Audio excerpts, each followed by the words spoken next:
চট্টগ্রামে কর্ণফুলী উপজেলায় এক হৃদয় বিধায়ক ঘটনা ঘটেছে।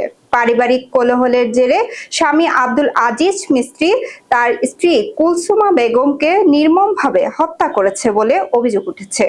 ঘটনাটি ঘটেছে কর্ণফুলী উপজেলার চরপাথরঘাট ইউনিয়নের গুয়াজনগর এলাকার আবাস কলোনির একটি ভাড়া বাসায়। ভোর 4টা থেকে 5টার মধ্যে স্বামী স্ত্রীর মধ্যে কথা কাটাকাটি এক পর্যায়ে আজিজ ইট ও শিল দিয়ে কুলসুমার মাথায় আঘাত করে পালিয়ে যায়। কর্ণফুলী থানার পুলিশ জানিয়েছে, ঘটনা জানার পরপরই তারা ঘটনাস্থলে পৌঁছায় এবং প্রাথমিক তদন্ত শুরু করে।